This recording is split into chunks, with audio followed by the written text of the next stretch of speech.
Bismillahirrahmanirrahim. Assalamualaikum warahmatullahi taala wabarakatuh. Betul Allah, betul Allah. Ane kodaki urip puter dunung sekolah sallallahu alaihi wasallam. Apa kabar pemirsa seluruh Indonesia bahkan di mancanegara? Bahkan seluruh orang Indonesia atau bahkan di luar Indonesia sudah akrab dengan penampilan saya. Ya, nama saya adalah Irfan, saya perkenalkan. Sahabatnya pengacara Cowboy, Bang Firdaus. Jadi pada momentum ini kita akan mengklarifikasi, karena beberapa hari ini saya mencoba untuk diam, untuk menyerap apa sih yang terjadi, biar apa sih kehebohannya. Moga-moga momentum ini bisa menjelaskan, termasuk menjawab tantangan dari si pesulap merah atau si mungkin Dokter Richard atau siapapun lah, umpama ada tantangan seperti itu ya.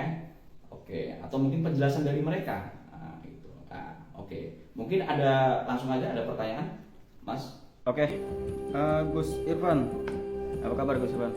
Alhamdulillah baik. Waduh. Baik, sehat lahir dan batin ya, tidak hanya ini ya. Soalnya ada yang bilang katanya, wah ini kegangguan mental, gangguan jiwa. Kegangguan mental. Jadi orang yang di pertabipan, ilmu hikmah, para dukun itu katanya orang yang sakit jiwa. Waduh, ini nanti kita buktikan yang sakit jiwa siapa. Sudah cukup parah ini kalau ngomong begini Gus ya. Sakit jiwa katanya. Aduh.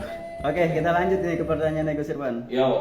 Nah, apa sih tujuan Gus Irfan yang seorang filosofi al-hikmah membela para dukun nih Gus Irfan? Oke. Awalnya kan saya menyimak berita tentang Marcel dengan si Mas Samsudin ya. Iya. Mas Samsudin. Saya tetap dengan komitmen saya di tengah-tengah. Ya. Saya mengkritik Mas Samsudin sebagai oknum spiritual. Iya. Ya, apapun itu salah. Ya. Kedua, saya juga mengkritik si Marcel, terlepas ada yang benar juga dari dia. Iya. Untuk mengungkap penipuan oknum, para spiritual. Ya.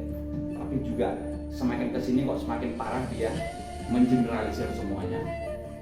Jadi saya akhirnya ada sahabat dari Bima.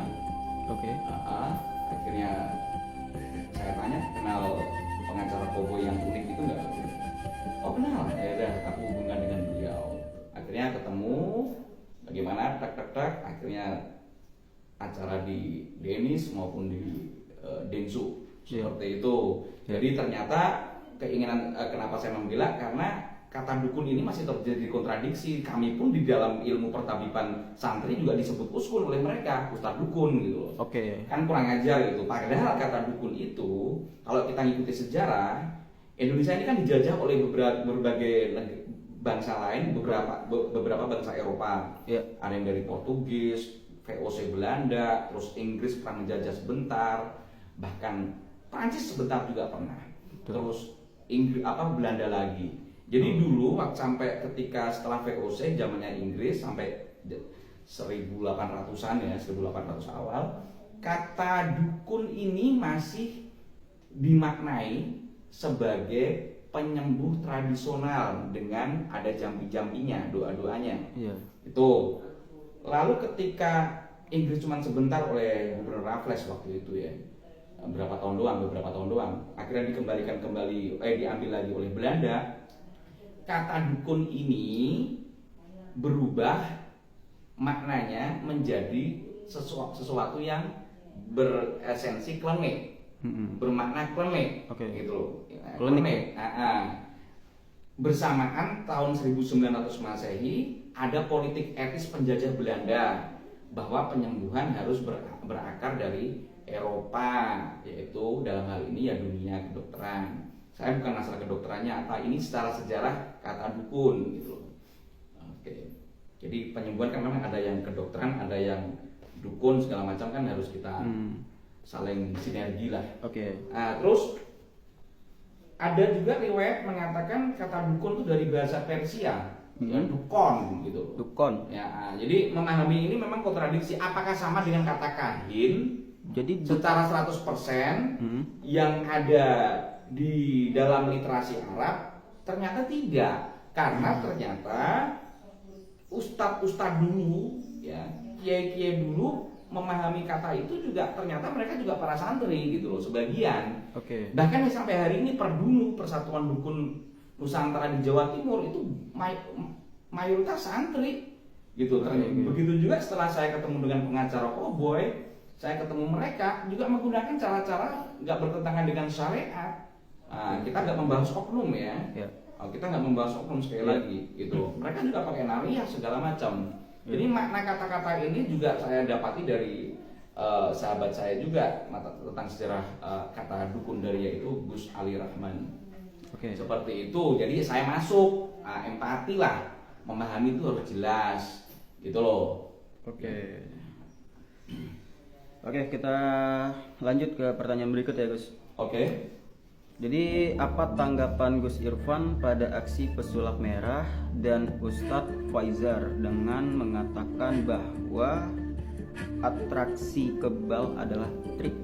Itu ya, yang awalnya itu dari Naruto mendadak jadi Wahabi, gampangnya gitu. Gak usah pakai baju apalah ya. Jadi Naruto dari Naruto tiba-tiba menjadi Wahabi. Naruto mendadak Wahabi. Mungkin ada kritik-kritik segala macam, termasuk kita juga kritik juga kan.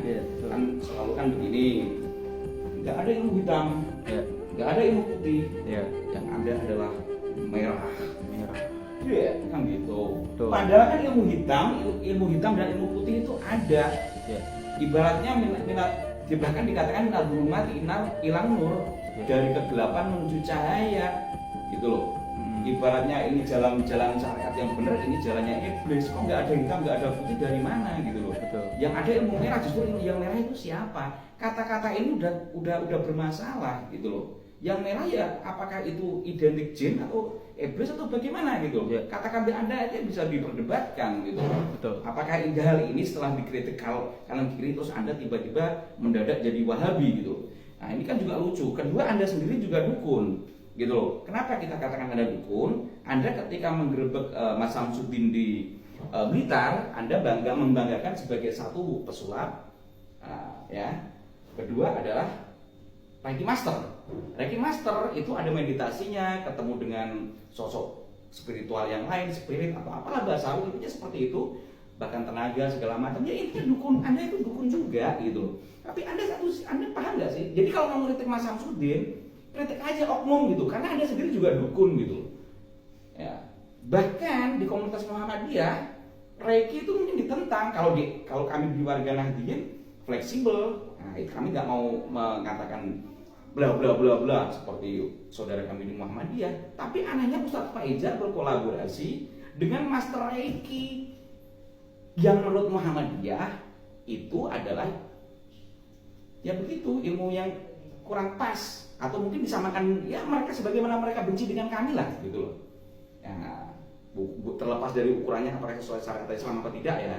Kalau kami kan dari basic santri gitu loh. Itu aja bermasalah. Ya, jadi satu sisi menggunakan sulap gitu loh.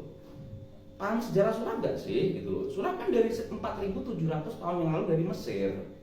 Gitu. Kalau memahami sulap ngeri sedap sebagaimana kemarin tokoh MUI DKI yang mengatakan memang itu ya itu penyihir Fir'aun. Terlepas kalau untuk konten hiburan nggak ada masalah, ibaratnya seperti kita memahami sejarah ya. Tapi aneh kok bisa kolaborasi dengan si Faizar gitu loh. Dengan apalagi dengan memperagakan seperti ini gitu loh. Gini. Kok disamakan mana negara pedang ya? Ya ini kok disamakan dengan panjangnya pedang, beratnya pedang, disamakan dengan ini, kira-kira lawan yang sepadan nggak? Enggak dong. Kekuatannya, goresannya, ini belum ngomong triknya ya. Kekuatannya, beratnya.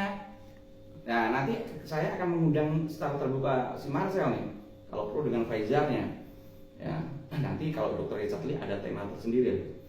Nah, kok bisa disamakan? Jelas kalau dia mengaku emang itu pedang trik dengan bumbu kata edukasi, jelas dia trik.